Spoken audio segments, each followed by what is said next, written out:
사랑하는 성도 여러분, 우리 모두는 행복한 삶을 살기 원합니다. 그렇죠? 자, 지금의 여러분의 삶은 행복한 삶을 살고 계십니까? 한번 자신이 생각하기에 나는 행복하다라고 생각하시는 분 또 손을 들면 나타나니까 마음속으로 한번 손 들어 보시기 바랍니다. 예. 행복하다 만약에 근데 행복하다라고 생각하지 않는다면 무엇 때문일까라는 생각을 해봅니다. 우리가 일반적으로 우리는 무엇으로 행복을 측정하고 결정할까? 만약 자신의 삶이 내가 행복하지 않다라고 만약 한다면 어떤 것들일까? 경제적인 문제일 수도 있겠고요. 그다음에 또 우리 이민 생활하기 때문에 스테이터스 문제 때문에 그럴 수도 있고, 그다음에 건강 문제, 자녀 문제, 부부간의 문제, 또 나름대로 이렇게 표현할 수 없는 그러한 문제들 때문에 나는 행복하지 않다라고 대부분들 생각하실 것입니다. 제가 올해 3월쯤에요. 한 신문에 나온 뉴스를 통해서 본 내용이 있는데 우리 조국인 한국의 행복 지수에 대한 내용이 있었습니다. 근데 유엔 그 산하기관에서 조사한 내용이었는데 보고서예요. 근데 전 세계 한 137개국을 대상으로 해가지고서 했는데 한국에 대한 행복 지수. 근데 한 어느 정도로 나올 거라고 여러분 이렇게 상상을 하십니까?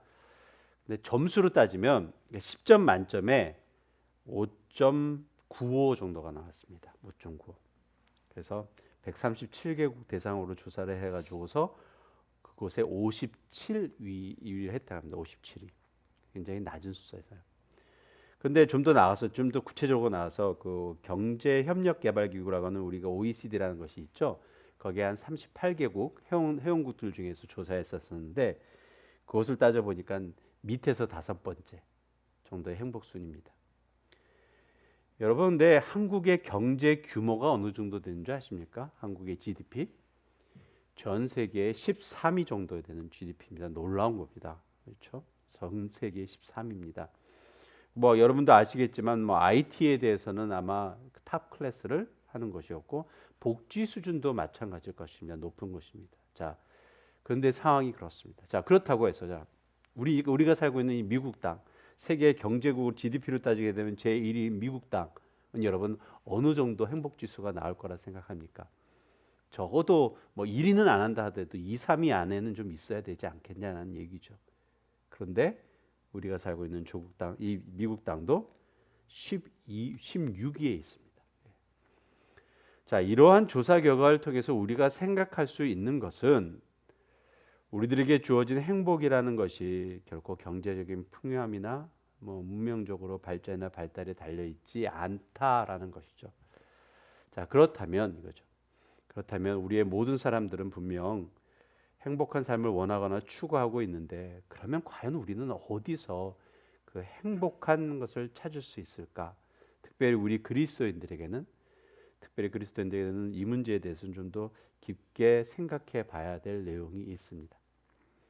우리 말씀 먼저 한 구절 보겠습니다. 신명기 33장 29절 말씀 볼까요? 같이 합독하겠습니다. 시작. 이스라엘이여 너는 행복한 사람이로다. 여호와의 구원을 너같이 얻은 백성이 누구냐? 그는 너를 돕는 잠패시오 내 영광의 칼이시로다. 내 대적이 내게 복종하리니 내가 그들의 높은 곳을 밟으리로다. 이 말씀은 모세가 죽기 전에 이스라엘의 백성들에게 한 부적에서 축복한 내용을 해서 이게 거의 마지막 말씀입니다. 자, 우리가 이 말씀을 보면서 우리가 느낄 수 있는 것, 거기에 대상이 이스라엘이여 너는 행복한 사람이로다 하고 피리어드입니다. 자, 이스라엘이라는 것이 뭐죠? 단순히 그 나라일 뿐만이 아니라 이스라엘이라는 의미 속에, 영적인 의미 속에서는 하나님의 백성들이여 이거죠.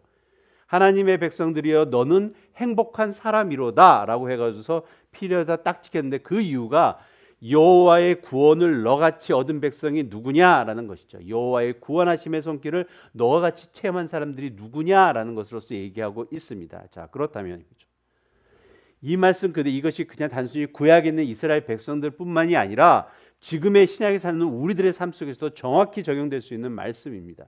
이스라엘이여 하나님의 백성들이여 너는 행복한 사람이다. 하나님의 구원하심을 예수 그리스도의 십자가의 그 공로로서 구원함을 믿은 너희 백성이 누구냐 하는 식으로 얘기하는 내용입니다. 사랑하는 성도 여러분, 우리는 하나님의 백성들입니다. 맞습니까? 그렇다면 우리는 어떤 사람이냐라는 것을 좀 생각해 봐야 됩니다. 그런데 말씀에서 행복은 우리가 지금 볼 수 있듯이 결코 세상적인 기준이나 판단에 있지 않음을 우리는 알아야 합니다. 그렇다면 우리는 그 행복함을 어디서 찾을 수 있을까라는 내용이죠. 자, 결론적으로 미리 말씀을 드린다면 우리의 행복함은 우리의 신앙으로부터입니다. 그 신앙이 무엇과 연결되냐면 예수 그리스도의 복음하고 연결되어 있습니다. 예수 그리스도의 복음에 대한 내용을 그냥 간단히 얘기한다면 예수 그리스도와 함께하는 삶에 대한 내용입니다. 자, 그런데 이거죠.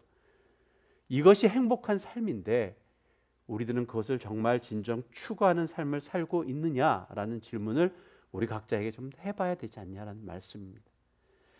그것이 특별히 뭐 세상 사람들에게 보이려고 나타내려고 나는 이렇게 사는 사람이라고 해서 그런 삶이 아니라 나름대로 정말 우리가 구원받은 하나님의 백성들로 서 있는 자들이라면 정말 우리들의 삶 속에서 자연스럽게 나타내야 되는 것이 이 행복한 삶입니다. 이것이 무엇이냐면 감사하는 삶이고 기쁨의 삶이라는 말씀입니다. 그런데 교회 다닌다고 하면서 얼굴은 세상에서 가장 무거운 진진대처럼 지내면 누가 그 모습을 보면서 교회에 나가고 싶겠냐라는 말씀이죠. 여러분 20년 전쯤만 해도 우리 그러니까 한국의 조국에 그리스도인의 비율이 25%가 정도 됐습니다. 그러면 4명 중에 한 사람이 나간다는 내용이에요.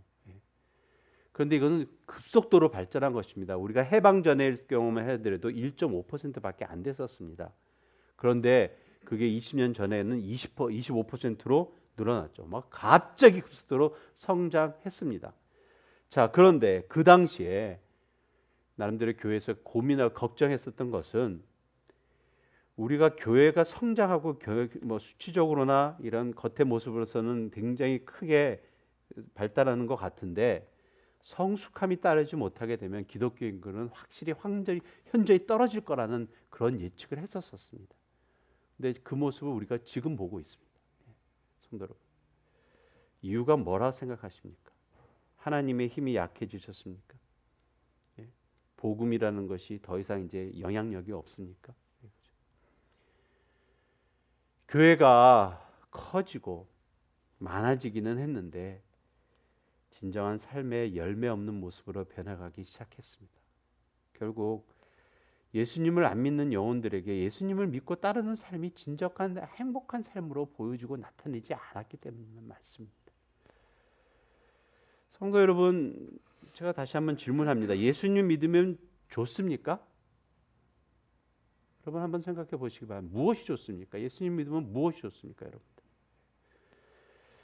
많은 교인들이 얘기하죠. 저 하늘나라에 가면 우리의 근심 걱정 모두 사라지고 하나님과 동행하며 행복하게 사는 삶을 삽니다라고 합니다. 맞죠? 틀린 말씀 결코 아닙니다. 근데 이게 기독교 신앙의 전부냐 이거죠. 사랑하는 성도 여러분, 기독교 신앙이 미래의 행복만을 추구하는 신앙이 아닙니다. 자, 그러므로 라는 말씀입니다.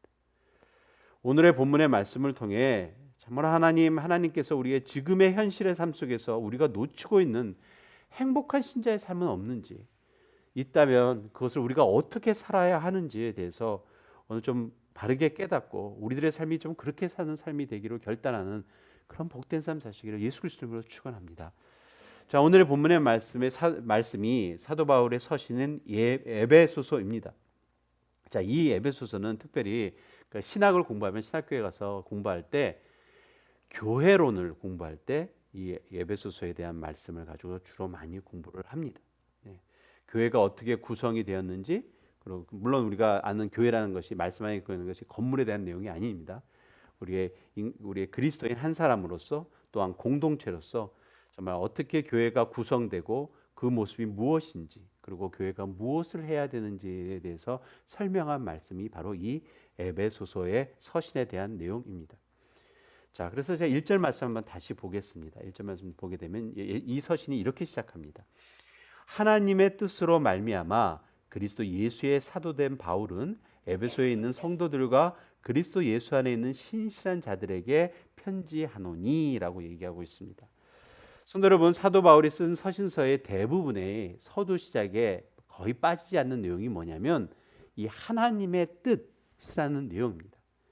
하나님의 뜻에 따라 자신이 부르심을 받았고 하나님의 뜻에 따라 사역을 감당하는 사람임을 계속적으로 강조하면서 나타내는 내용인데, 성도 여러분, 이것은 단지 성경에 나오는 사도 바울만의 내용은 아닙니다. 성경의 구약에서부터 시작해서 신약에 있는 모든 하나님의 사람들은 분명한 것은 하나님의 뜻으로 말미암아 세워진 것이고 부르심을 받은 것이고 사역을 감당하는 내용들의 삶입니다. 자, 이것이 꼭 성경에 있는 사람들뿐만이 아니라 그렇다면 이거죠. 우리들 또한 마찬가지라는 것이죠. 사랑하는 성도 여러분, 하나님의 사람으로 내가 정말 그리스도인이라고 하고 교회에 나와서 이렇게 예배를 드리는 자들이라면 분명한 것은 이 모든 것들이 하나님의 뜻에 의해서 이루어짐에 대한 것에 대해서 우리가 고백게 되어야 된다는 말씀입니다. 자, 하나님의 뜻으로 세워진 이 사도 바울이 그래서 누구에게 편지를 하냐면 이렇습니다. 성도들과 그리고 예수 안에 있는 신실한 자들이라는 내용입니다. 제가 일부 예배 시간에도 말씀을 드렸는데, 제가 나름대로 교회에서 불러지는 칭호가 뭐죠? 목사라는 칭호가 있습니다.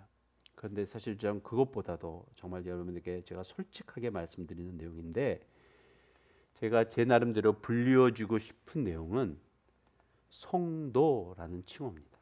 성도.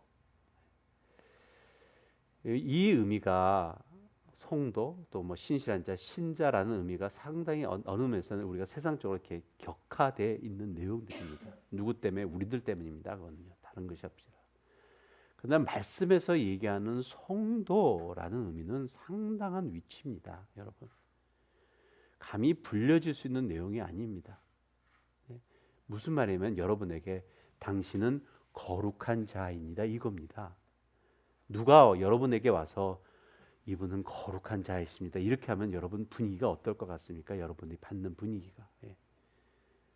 그런데 우리는 때로는 이것이 너무나 쉽게 이용되고 사용되고 있음을 여러분 기억하셔야 됩니다. 여러분들이 나름대로 불려주고 있는 칭호가 과연 무엇입니까, 여러분? 우린 좀 생각해 봐야 되지 않을까 합니다.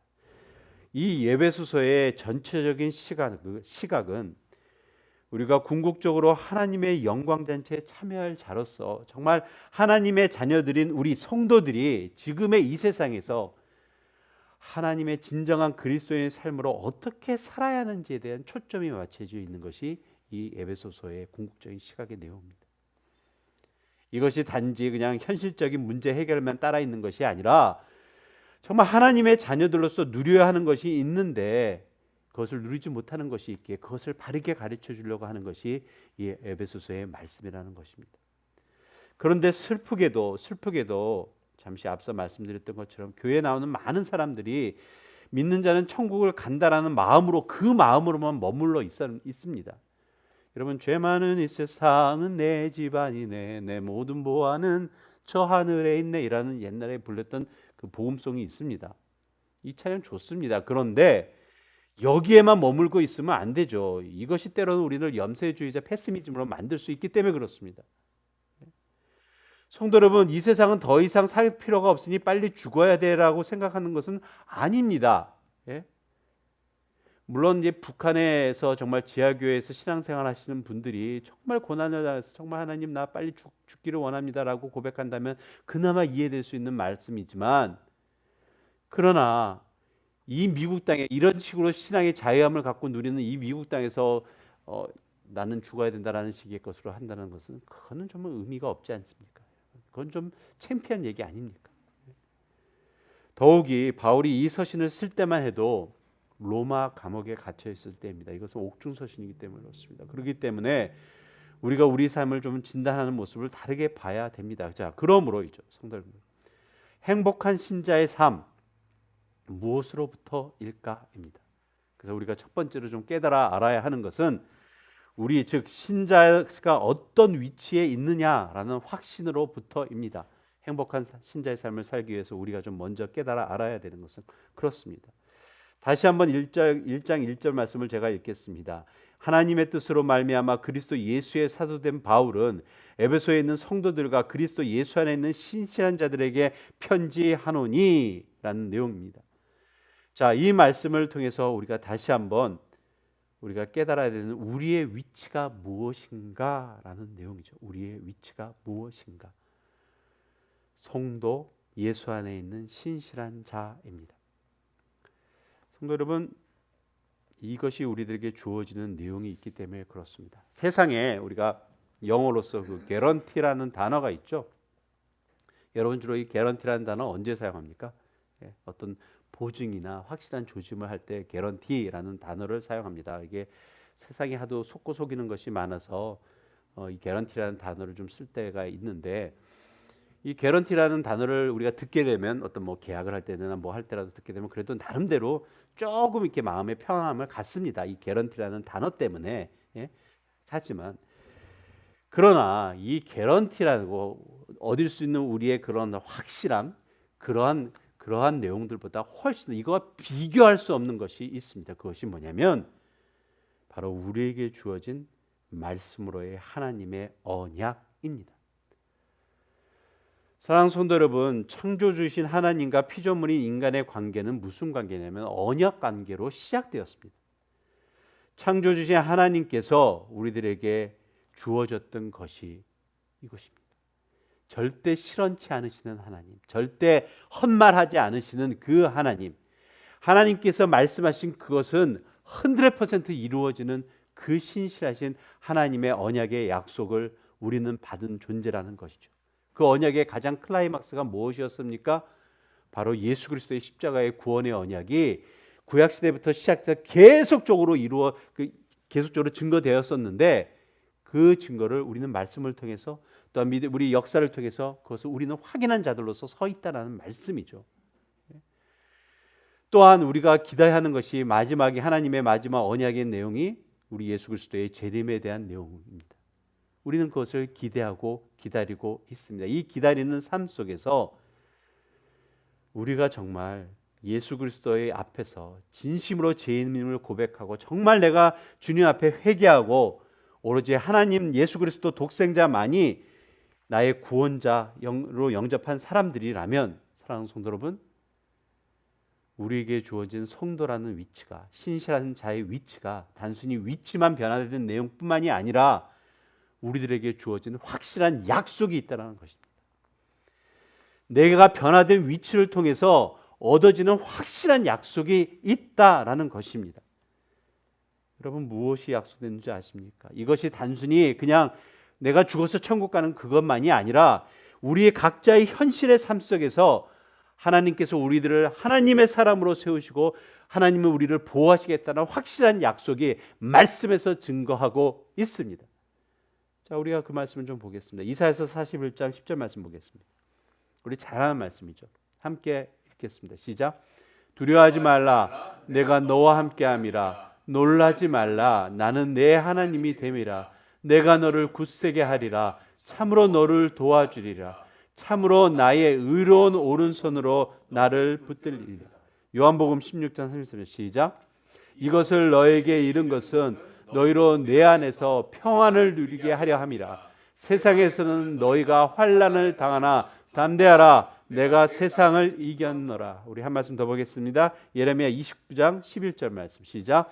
여호와의 말씀이니라. 너희를 향한 나의 생각을 내가 아나니 평안이요 재앙이 아니니라. 너에게 미래와 희망을 주는 것이니라.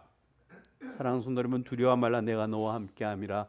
놀라지 말라, 나는 네 하나님이 됨이라 라는 말씀으로 우리를 세워주시고 우리를 인도하시겠다고 말씀하신 분이 우리들에게 계속적으로 미래의 희망까지도 책임지시겠다라고 하시는 것이고, 그러기에 너희들은 두려워하지 말라, 내가 세상을 이겼노라 라는 확실한 증거의 말씀으로 우리들에게 말씀해 주셨습니다. 이것은 우리에게 주어진 언약이며 대한 확실한 약속의 내용이라는 말씀입니다. 이것이 우리가 변경된 신분으로서 서 있는 위치라는 말씀입니다. 사랑하는 성도 여러분, 성도란 그리스도 예수 안에 신실한 자입니다. 이 신분으로 변경되었음을 우리는 알아야 됩니다. 정체성의 위치가 달라졌습니다. 자, 그러면 그것만으로 끝나는 것이 아니라 분명한 것은 우리가 살아가는 삶의 위치 또한 달라진 것입니다. 그러므로 신자는 누구를 막론하고 그리스도와 함께 가는 것이 당연한 것입니다. 세상이 어떠한 모습으로 우리에게 다가오든지 우리의 신자는 포기되는 삶이 아니기 때문에 그렇습니다. 앞서 계속적으로 말씀으로 우리가 읽었던 것처럼 우리가 신실해서가 아니라 우리 하나님께서 신실하신 분이시기에 결코 약속을 허물지 않는 분이시기에 우리가 그렇게 살아갈 수밖에 없다라는 것입니다. 신자는 포기되지 않습니다. 우리의 이 변화된 위치가 바로 우리로 하여금 행복한 신자의 삶의 모습으로 인도합니다. 사랑하는 성도 여러분, 다시 질문을 던집니다. 예수 그리스도의 이름으로 여러분들은 구원 받으셨습니까? 네. 이 시간에 진심으로 고백하고 선포하셨다면 세상의 어떤 다른 구설수에 현혹되지 마시기 바랍니다. 세상의 구원파나 신천지들이 와서 웃기는 구원설로 유혹해도 넘어가지 마시기 바랍니다. 예수 외에 다른 어떤 이름이 존재하거나 들어가면 안 됩니다. 그것이 우리들의 꼭 어떤 종교적인 내용뿐만이 아니라 우리 각자의 삶 속에서도 예수님보다 우선순위가 되는 것이 있다면 여러분 이 시간 정말 가감히 버리시기를 예수 그리스도로 축원합니다. 왜냐하면 이것이 있다면 우리의 진정한 행복을 빼앗아서 가는 존재가 되기 때문에 그렇다는 말씀입니다. 성도 여러분, 신자는 우리 성도는 예수님과 함께 죽고 살아난 사람들이기 때문에 그렇습니다. 여러분 예수님과 함께 죽고 살아난다라는 이 고백을 주로 우리는 언제 하는 줄 아십니까? 여러분 하셨습니까? 네. 우리가 언제 하냐면 침례를 받을 때 이 고백을 합니다. 침례에 대해서 의미에 대해서 얘기를 하면서 예수 그리스도와 함께 죽고 예수 그리스도와 함께 부활함에 대한 의미입니다라고 고백합니다. 여러분 혹시 침례를 받지 않으셨다면 아직까지 제가 강권적으로 말씀드립니다. 여러분 침례 받으시기를 바랍니다. 그렇다고 침례 자체가 구원을 받는 것은 아닙니다. 침례를 받았다고 구원받는 것은 아닙니다. 그러나 침례를 받는 이유는 내가 하나님 앞에서 내가 주님 앞에서 사람 앞에서 나의 참 신앙에 대한 고백을 하는 것입니다. 자, 그러면서 하나님 내가 주님 안에 주님의 이름으로 살겠다고 다시 한번 선포하는 내용이 바로 침례에 대한 내용입니다. 우리가 이것을 해야 됩니다. 그렇지 않을 때 여러 가지 빚어지는 많은 내용들이 있기 때문에 그렇습니다. 우리 말씀 볼까요? 로마서 6장 3절에서 6절까지 말씀 좀 함께 보겠습니다. 로마서 6장 3절에서 6절까지 말씀, 요 말씀 한번 보겠습니다. 이것이 우리가 침례 받을 때 주로 사용하는 내용인데 함께 좀 합독해서 시작. 무릇 그리스도 예수와 합하여 침례를 받은 우리는 그의 죽으심과 합하여 침례를 받은 줄을 알지 못하느냐. 그러므로 우리가 그의 죽으심과 합하여 침례를 받음으로 그와 함께 장사되었나니 이는 아버지의 영광으로 말미암아 그리스도를 죽은 자 가운데서 살리신과 같이 우리로 또한 새 생명 가운데서 행하게 하려 함이라. 만일 우리가 그의 죽으심과 같은 모양으로 연합한 자가 되었으면 그의 부활과 같은 모양으로 연합한 자도 되리라. 우리가 알거니와 우리의 옛사람이 예수와 함께 십자가에 못 박힌 것을 죄의 몸이 죽어 다시는 우리가 죄에게 종노릇하지 아니하려 합니다. 예. 여러분 침례를 통해서 우리가 다시 한번 고백되어지고 나타난 것이 바로 이 모습입니다. 우리가 죄에게 종노릇하지 않는다는 것이죠. 죽음이라는 것이 더 이상 나에게 두려운 존재로 나타나지 않는다라는 것이죠. 세상은 계속적으로 우리에게 뭘 요구하냐면 죽음이나 사망이나 이러한 세상의 쓸데없는 걱정과 염려를 우리들에게 덧입히면서 그러면서 우리를 넘어뜨리려고 한다는 거죠. 이게 사탄의 전략입니다. 그러기에라는 거죠. 사랑하는 성도 여러분, 우리가 행복한 신자의 삶을 산다는 것, 성도의 삶을 산다는 것은 그러기에 우리의 위치된 변화의 위치를 바르게 깨닫는 것부터 시작입니다. 그래야 우리가 진정한 은혜가 무엇이고 복이 무엇이고 우리가 누려야 할 것이 무엇이고 우리를 통해서 나타내줘야 될 것이 무엇인지 바르게 알 수 있기 때문에 그렇습니다. 사랑하는 성도 여러분, 우리는 신자입니다. 우리는 하나님의 은혜, 그 놀라운 은혜를 받은 자이고 거룩한 자로 살 수밖에 없는 자라는 말씀입니다. 이것이 우리의 노력이 아닌 하나님의 전적인 은혜로 우리가 위치가 달라졌습니다. 여러분, 그렇다고 하나님이 우리에게 그냥 주신 것이니까 우리가 계속 죄를 지어도 되냐고 하는 질문을 갖는, 때로는 어린애 같고 때로는 어리석음에 질문하는 자들이 있습니다. 뭐 하나님께서 내가 원하지 않으시는 구원해 주셨는데 그러니까 술에 취한 삶을 살다가 끊기 위해서 새로운 삶을 해 주셨는데 지금 내가 다시 술 먹고 술 취한 삶을 살다가도 하나님께서 나를 구원해 주지 않겠습니까? 라고 얘기하는 사람들이 가끔 있습니다. 예. 정말 제가 들었던 내용이 중에 한 내용입니다. 옛날에도 이랬다가 하나님께서 구원해 주셨는데 그렇게 또 그런 삶을 산다 하더라도 하나님께서 또 하지 않겠습니까?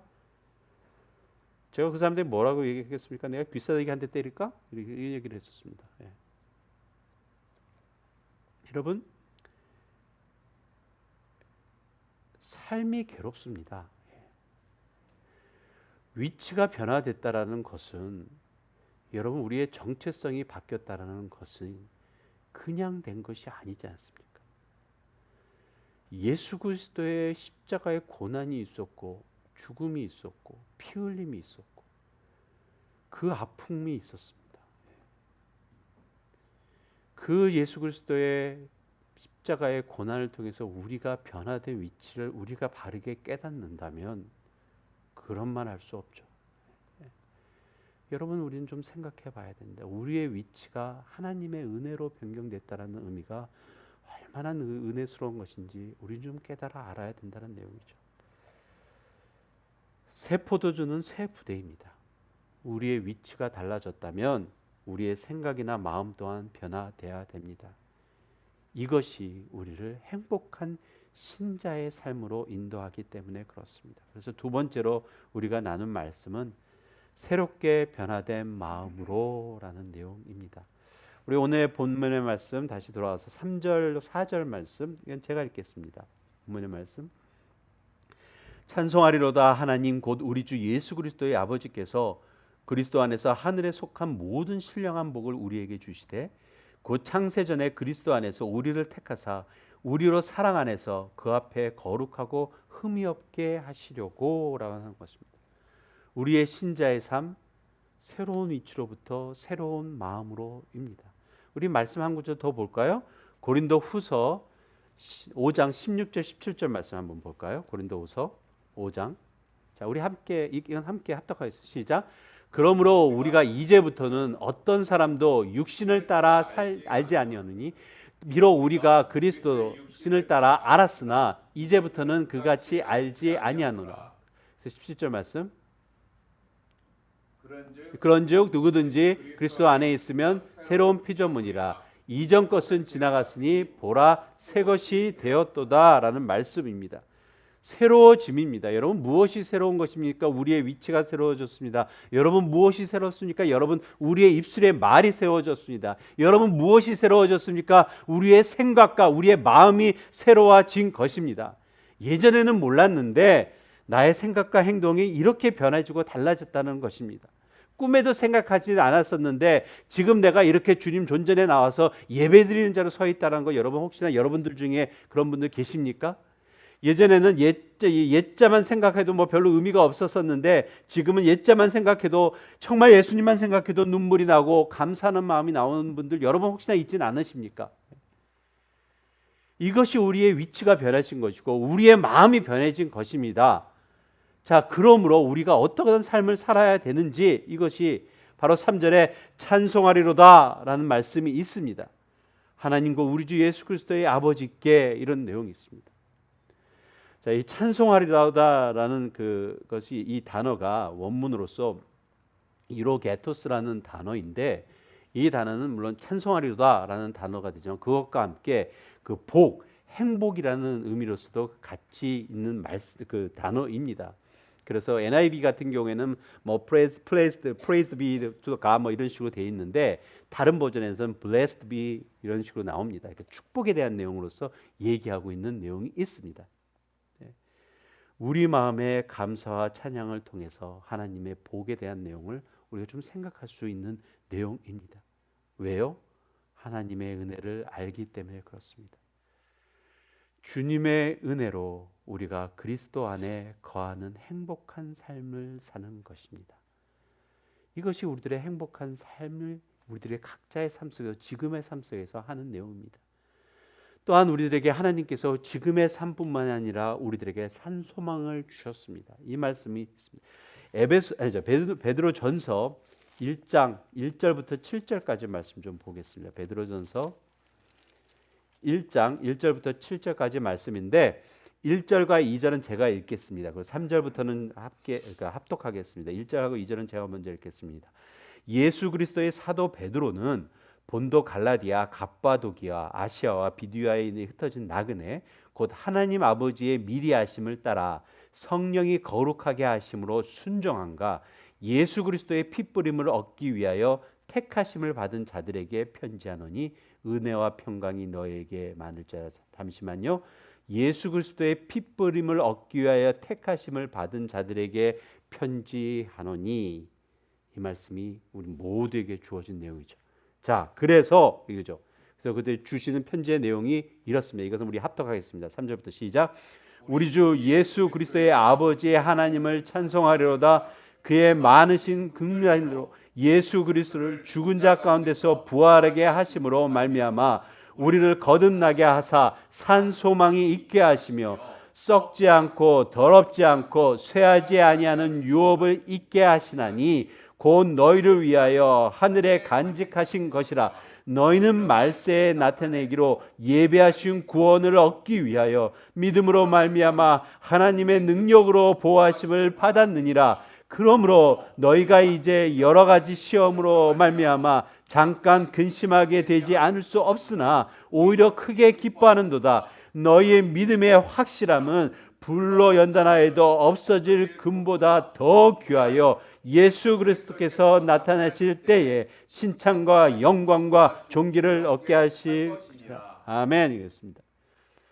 하나님께서 우리들에게 예비하신 구원입니다. 준비하신 구원. 그 구원이 때로는 우리들의 지금의 삶 속에서 힘들고 어렵지만 분명한 것은 우리는 승리할 자라는 것에 대해서 말씀하고 있는 것입니다. 사랑하는 성도 여러분, 우리가 강해서가 아니라 우리 안에 예수 그리스도가 강하시기 때문에 그렇습니다. 사랑하는 성도 여러분, 우리가 이것을 누리는 삶입니다. 진정한 행복과 평안함, 다른 세상 사람들은 결코 누릴 수 없는 것을 우리는 갖고 있다는 것입니다. 우리 모두가 좀 깨닫기를 예수 그리스도의 의미로 정말 축원합니다.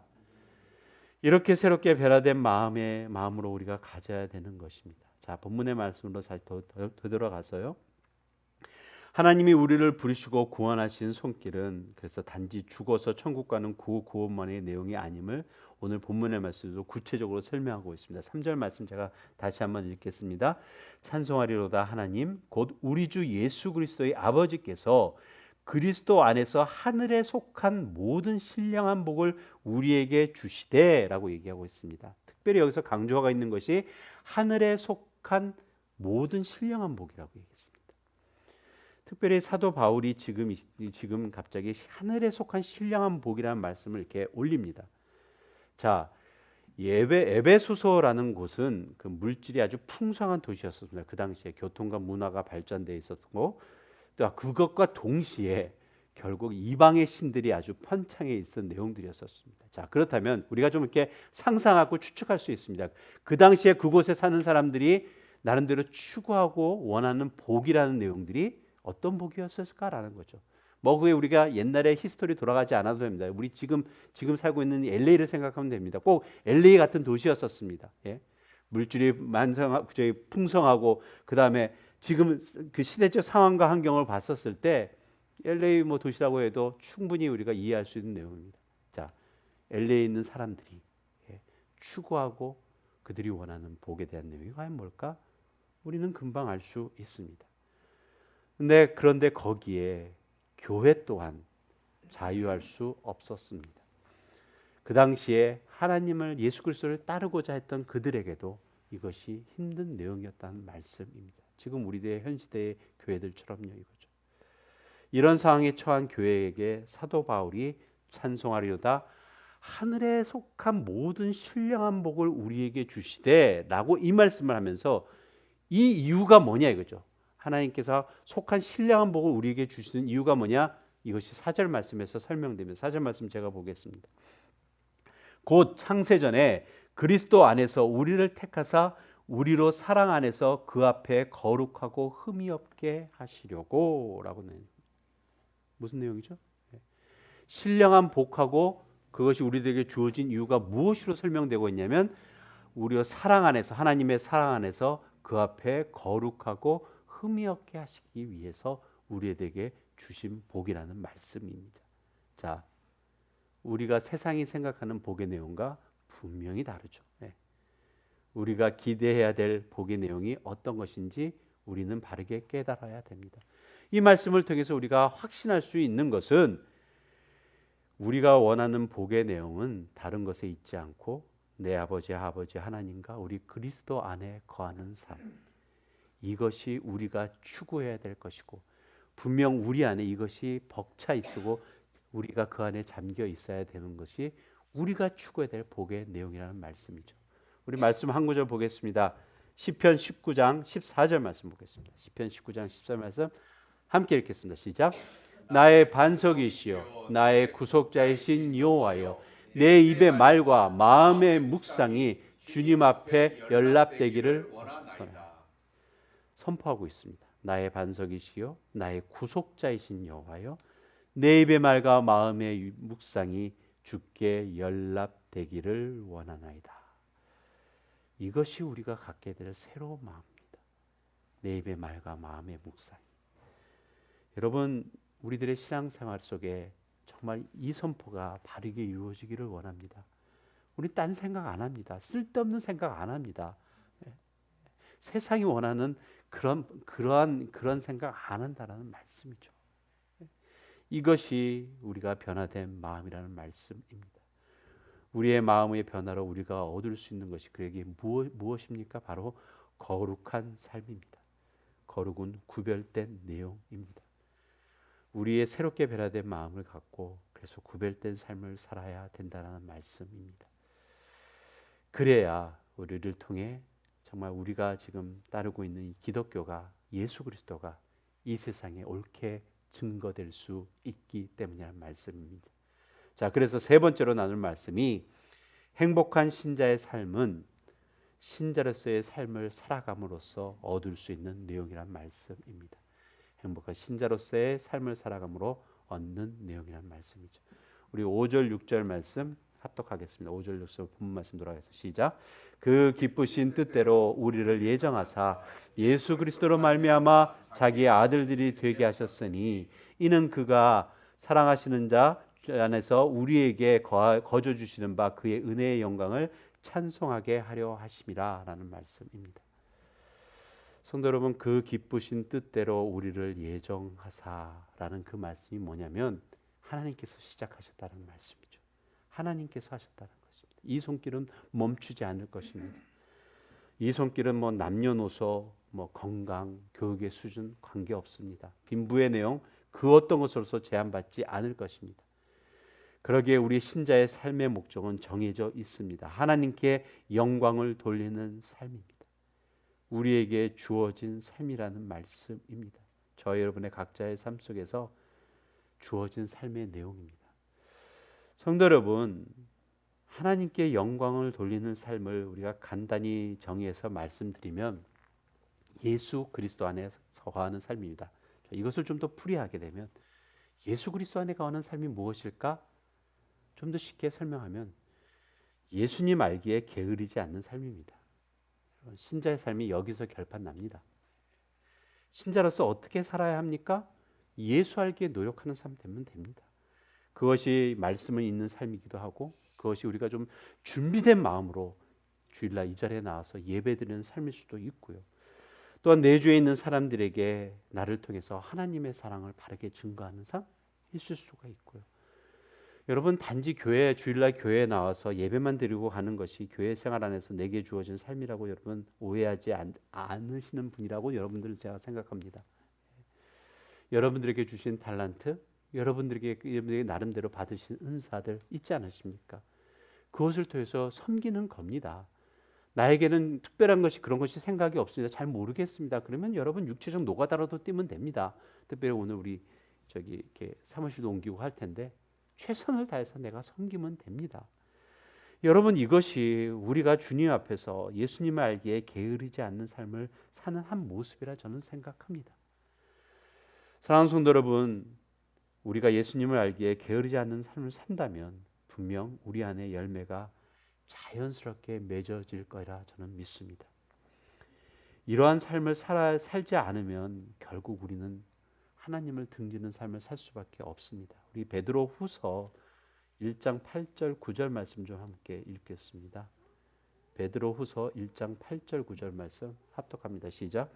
이런 것이 너에게 있어 흡족한즉 너희로 우리 주 예수 그리스도를 알기에 게으르지 않고 열매 없는 자가 되지 않게 하려니와 이런 것이 없는 자는 맹인이라 멀리 보지 못하고 그의 옛죄가 깨끗하게 된 것을 잊었느니라.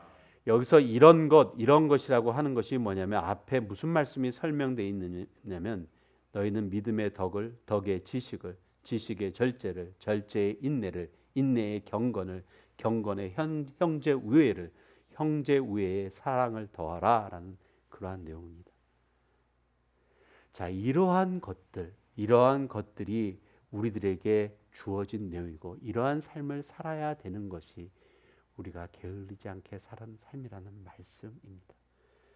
앞서 제가 말씀드렸던 것처럼 우리의 기독교가 계속적으로 이렇게 나름대로 신앙의 비율이 낮아지는 내용은 바로 이 모습이 증거되지 않았기 때문이라 저는 생각합니다. 교회가 예수님을 등졌습니다. 사랑하는 성도 여러분, 예수님께서 교회의 머리라 합니다. 그 의미는 머리로 계신 우리 예수님, 나의 삶의 주인이신 예수님, 그분이 우리를 통해서 정말 바르게 그분의 모습이 증거되어야 되는데 그러지 못한 삶을 우리가 살았기 때문이 아닌가라는 생각을 합니다. 다른 교회를 욕할 필요 없습니다. 그 전에 살았던 신앙인들에 대해서 우리가 뭐 이렇다 저렇다 할 필요 없습니다. 지금의 나의 모습, 혹시나 지금의 나의 모습을 통해 오히려 상처받는 영혼들이 없나 우린 좀 생각해 보기를 원합니다. 사랑하는 성도 여러분, 분명한 것은 나는 하나님이 부르신 거룩한 신자입니다. 여러분 각자의 삶 속에서도 이러한 신자의 고백이 바르게 이루어지기를 예수 그리스도의 이름으로 축원합니다. 신자는 신실한 자입니다. 변화된 위치와 거룩함의 마음을 품고 정말 예수님을 알기에 게으르지 않고 실천해 나가는 삶, 이것이 우리가 나아가야 될 신자의 삶이라 믿습니다. 여러분 이 삶을 정말 살아보시기를 바랍니다. 행복함이라는 것이 무엇인지 우리가 느낄 것입니다.